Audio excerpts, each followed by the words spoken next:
All right, what's good, y'all? Welcome back to the video. It's been a while, but now I got someone special on the podcast with me, and have him introduce himself. What's going on, everybody? It's Dylan Disu. I'm from Austin, Texas, and I currently attend the University of Texas. And I'll be back next year for a fifth year. Okay, so but most people know, well, that some people know he went to Pflugerville High School and started off at Vandy. So what was like the recruiting process to go to Vanderbilt and play there for a couple years? Yeah. Nah, I went to Hendrickson.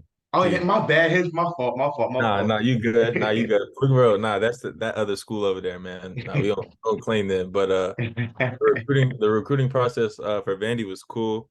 Coming out of high school, I think I was a little bit kind of under recruited just because a lot of people thought I was going to go to Stanford, and um, I had a lot of interest in Stanford, and I think I probably would have gone there if things would have worked out.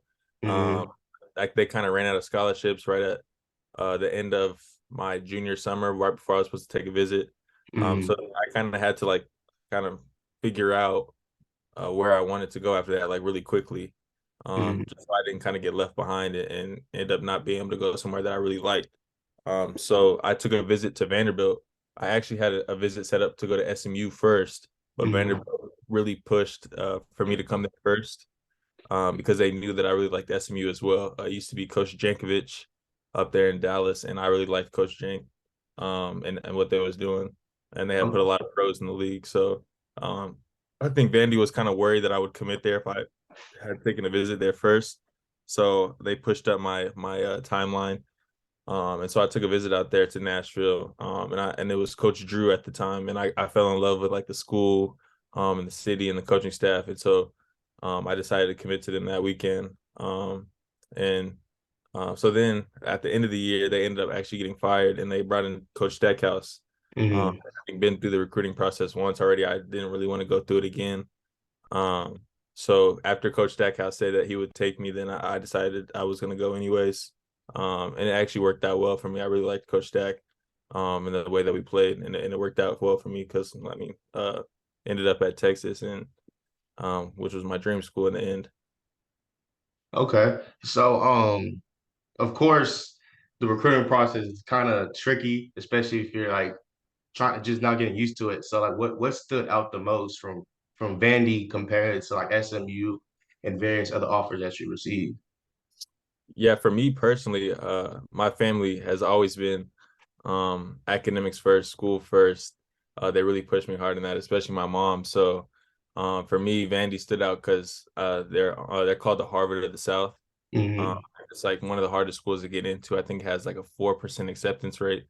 So just being able to go to a school like that, and being able to set myself up for whenever my basketball career was over, whether that be after college or after professional basketball, that was what stood out the most to me, and that's why I made my decision. Okay.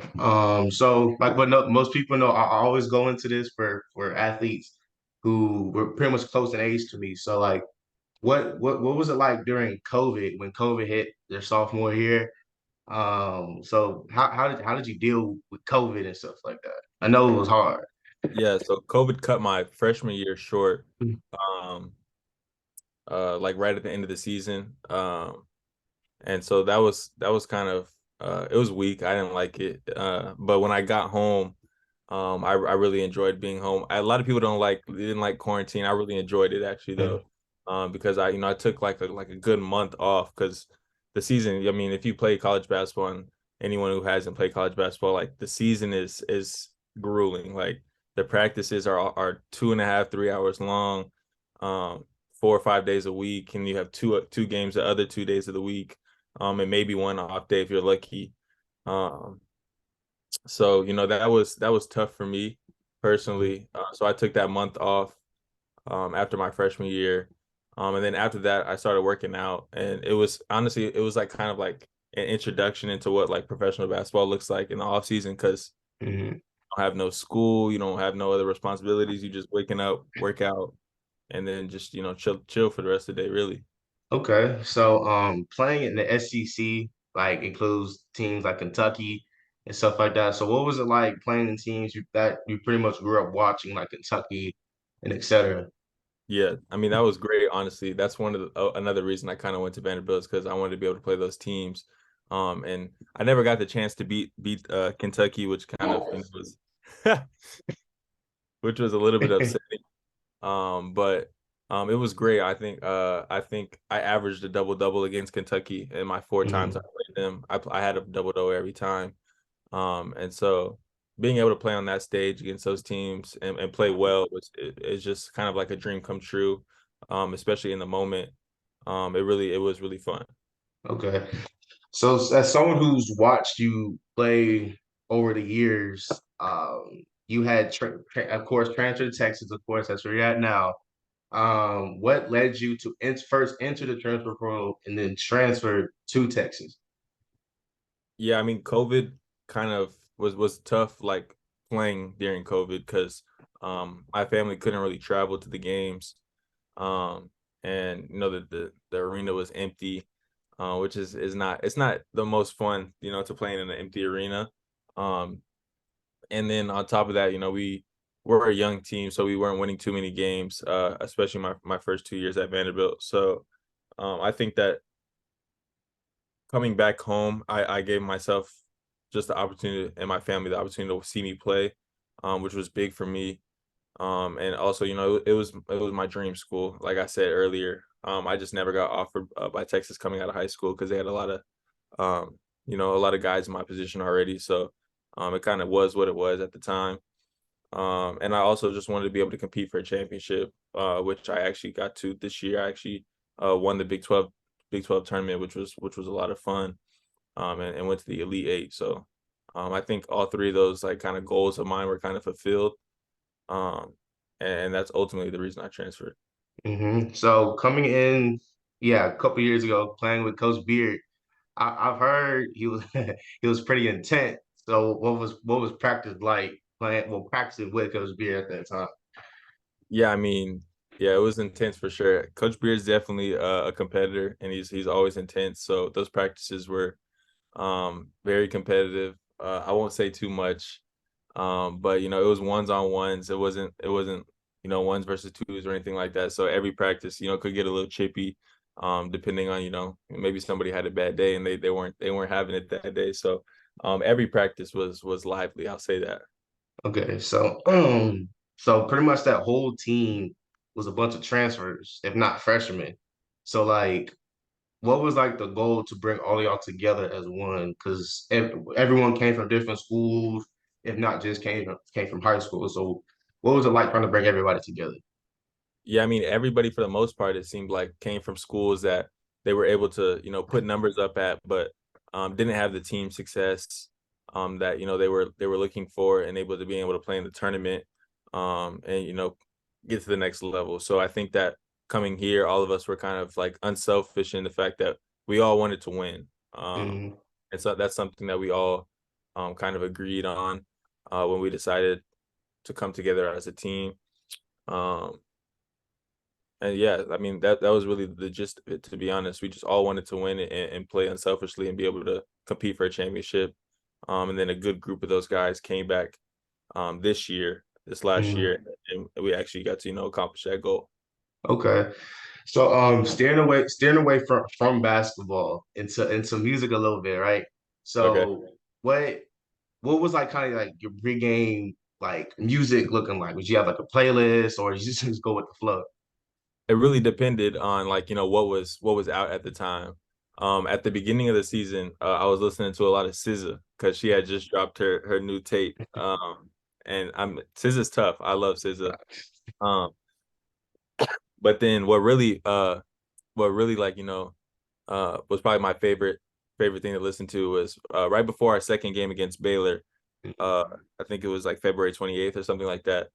Um, Don Tolliver had just dropped his new album, so I listened to that like the first few days right before that game, and I really liked it. And I had a great game. I think I had 24 that game or something like that. And so then I just listened to that the rest of the season, and I guess it worked because I had a pretty good postseason. All right. So like most people don't know or probably do know, I guess. Like you're kind of like calm, cool, and collected, right? So like, are you that type of guy in game or in the locker room to be like just all intense, or are you that guy just to be just chilling, just to get your thoughts together? I mean, personally, I think I'm somebody that kind of, especially this last year, kind of um, tried to stay as calm, as cool, as collected as possible. I think my first 2 years at Vandy, I was a little bit more intense, especially my second year as a sophomore. I was actually one of the older guys. But like this year, I think we were an older team, so it wasn't too much need to get on each other, yelling and whatnot. It was just about going up to each other and like just talking to each other and just having regular conversations when they needed to happen. So I think I'm more of a calm and cool, collected kind of guy. I don't like to do too much, get too high, get too low.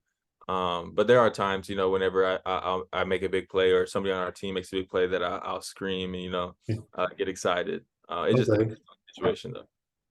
Okay, so I had a couple people ask questions for this. So Okay. I sort of asked it, you kind of sort of answered it, but someone said, how was the transition involving your injury and what was going through your mind trying to find a school to play after playing with Vanderbilt?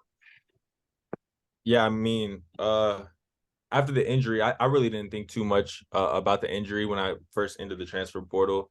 And I knew I wanted to come somewhere closer to home. And so when Texas reached out, obviously, it was kind of a dream come true. When I got here, the rehab process took a little bit longer than I thought it was, which was kind of upsetting. So I missed like the first 8 games of the season, and I don't think I really ever got my legs fully up underneath me during that season, which was kind of disappointing. But everything happens for a reason. I think I got better because of it. And just having to go through that adversity really helped me. Okay. So like what was that? I don't even know how to put this, but how was that like phone call like when like was it Coach Beard that called you or was it someone that called you from Texas saying that they want you to come back to Austin? Yeah, I mean, I had a previous relationship with one of the assistant coaches because he was at a school that recruited me out of high school. So he was the first one to call me, and then Coach Beard called me, and so whenever I got those calls, it was really exciting for me because it was kind of like my dreams were coming into fruition, if that makes sense. Like they were actually happening. Um, and I don't know, it was kind of a surreal moment for me, but it felt great for sure.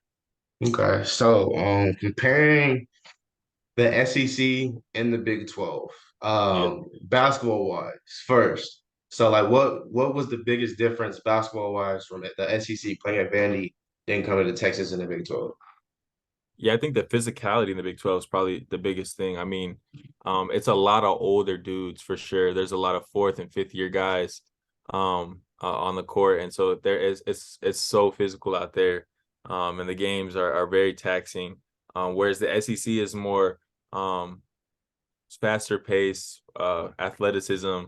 Um, so that was the biggest difference for me. It wasn't too much of like a learning curve. I was kind of an undersized guy in the SEC, so I was used to going up against bigger guys when I was a freshman. So it wasn't too much for me to kind of figure out. But that's the biggest difference for sure, though the pace of the game and just the physicality. Okay, so rewinding it just a little bit to like I guess when we was younger, what brought you into playing basketball? Because from what I've seen, you played football first before Yeah. going into basketball. So what made you change from football to basketball? Yeah, I mean, I think I probably started playing basketball because my mom played basketball and she kind of just stuck me in a basketball league when I was younger and I really liked it. But I liked football better when I was younger. I was really good at football. There wasn't too much, as much skill to it. And so it was much easier for me to pick up and be very good at. But once I got to high school, I just kept growing. I was like 6 foot as a sophomore. Um, or not as a sophomore, as a freshman, and then I was like 6'4", 6'5" as a sophomore. And so after that, I just realized, maybe I might be too tall for the sport. And so and the varsity coach at my school was ready to put me on varsity. So I kind of just made a business decision that it was time to choose basketball. Okay, so from what I just heard from what you said, it's not too much of a skill set for football, right?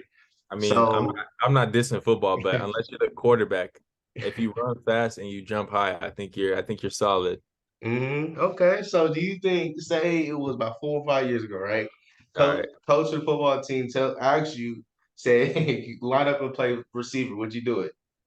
4 or 5 years ago, where at Like, where it's just a high school, in high school.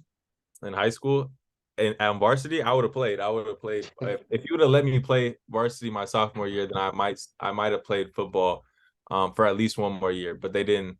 They weren't really feeling me like that, so it's all good. I ain't tripping. Okay. So yeah. Okay. Now we're going back to Texas. All right.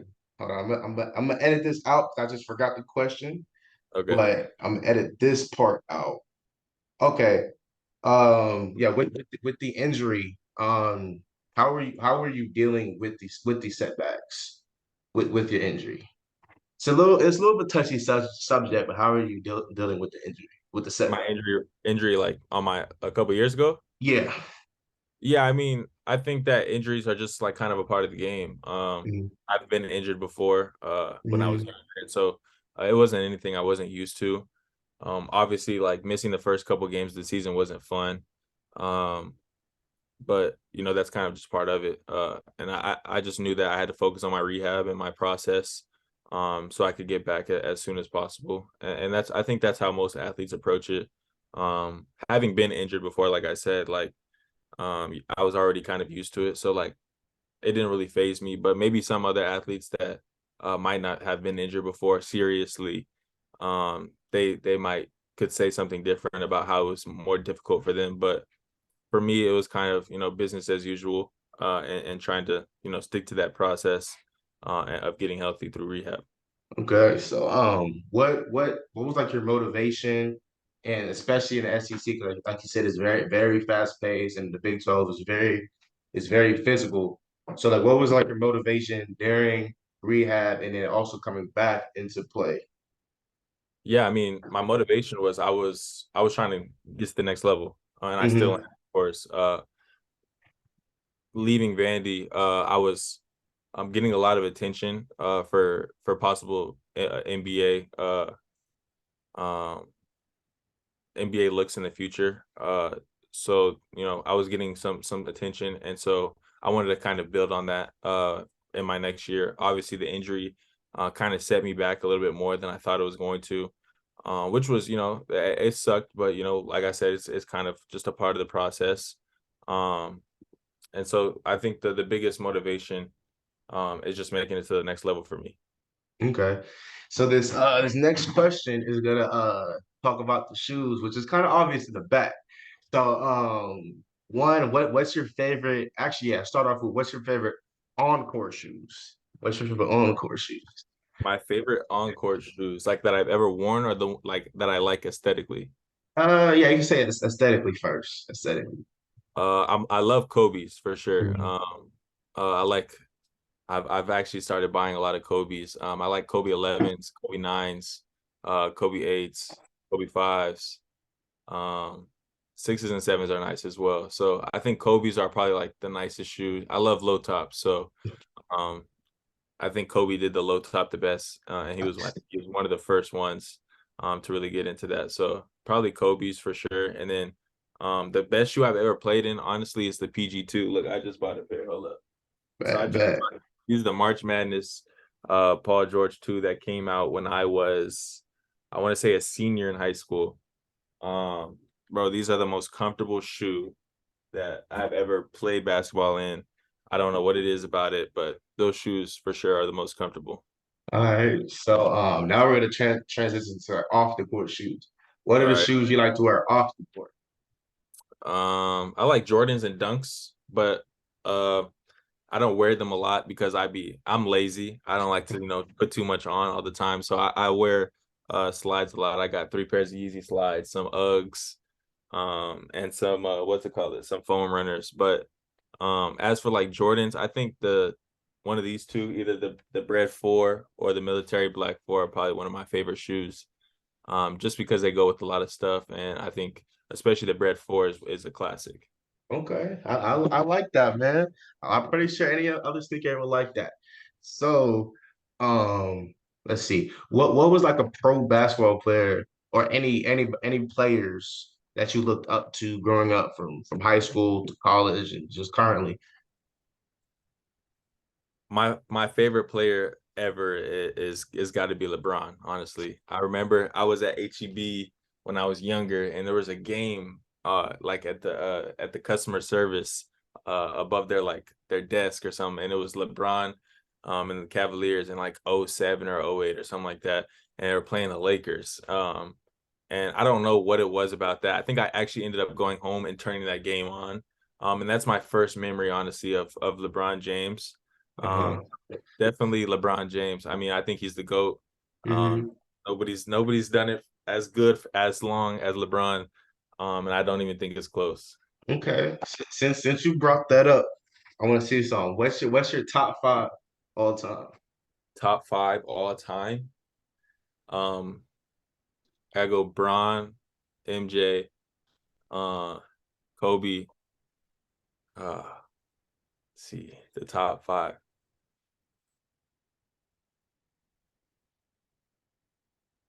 See, I don't know. See, the other after those three, it gets really tough to Hmm. rank the next ones. I think Shaq has a case to be in the top five because he was one of the most dominant players of all time. Um, he's got 4 rings. Like he's very, very tough. I think obviously Kareem has a case to be in there. He was the leading scorer of all time. I know that that's my top three. Mm. Tell me yours, and then I'll let me My think. my top five? Yeah, Okay, bet. I'm gonna say, of course, you gotta start with Bron. yeah. I'm gonna go Bron, MJ, Kobe, Shaq, and then man, I'm gonna say yeah, I'm gonna say Bill. I'm gonna say Bill. You Only like Bill because only Russell? because only because of the rings, man.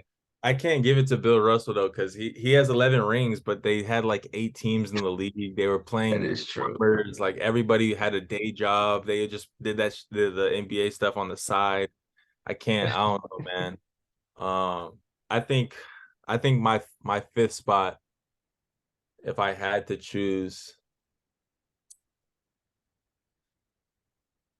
mm, I think I could give it to Magic. Honestly, he was really good. Like he's tough, man. He could Would do you it would all.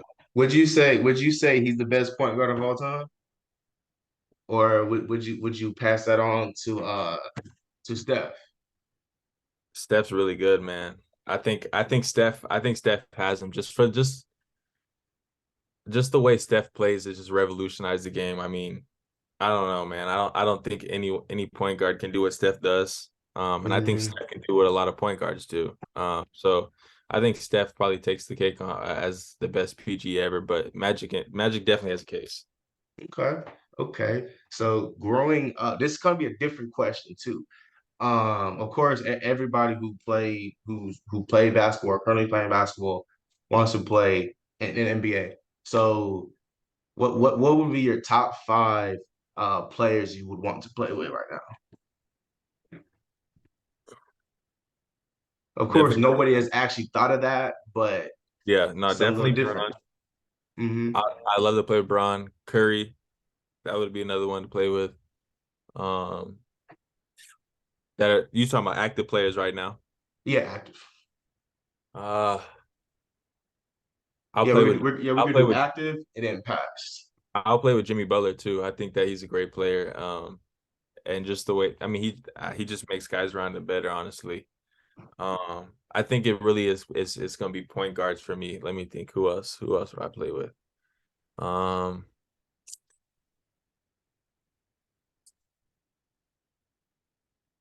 I think Make you I think. would play with Luca.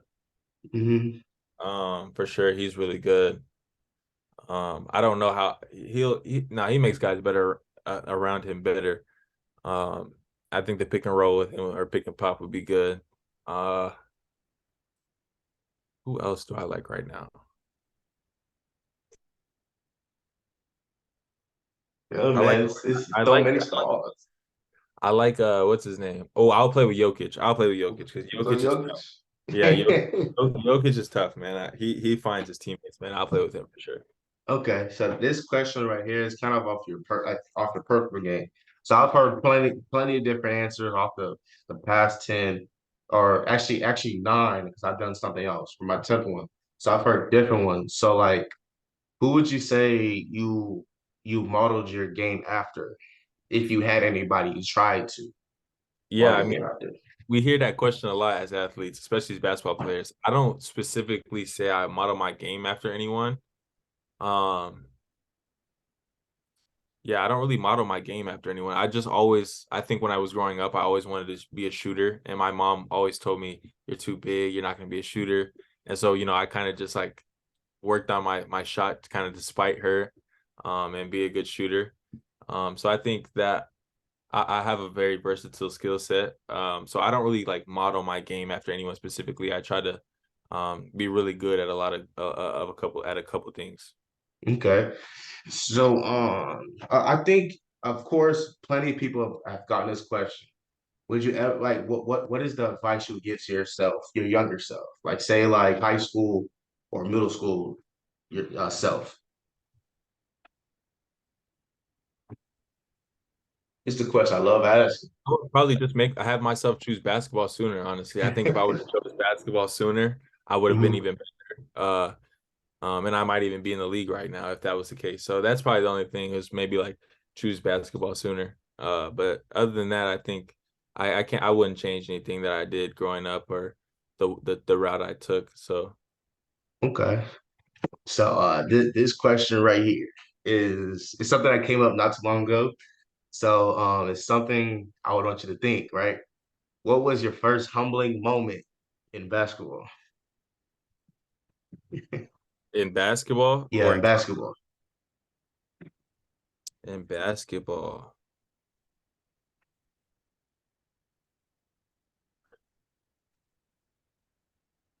I think if I don't know. I want to say it was something that happened in college, but I feel like there was a game in high school. There was a game in high school my freshman year.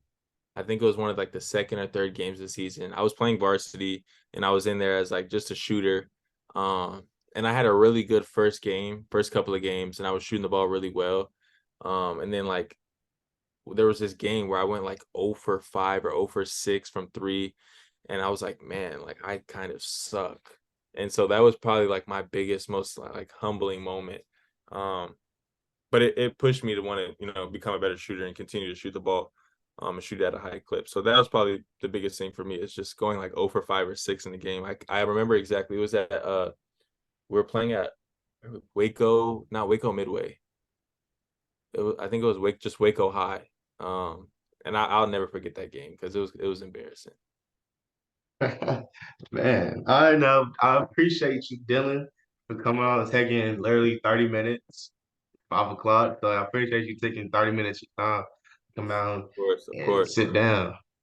of And course. of course, I'm always tuned in, of course, always Appreciate it. tuned in. And I Thank you appreciate for you, having man. me, man. Thank you for For having me. sure. For sure.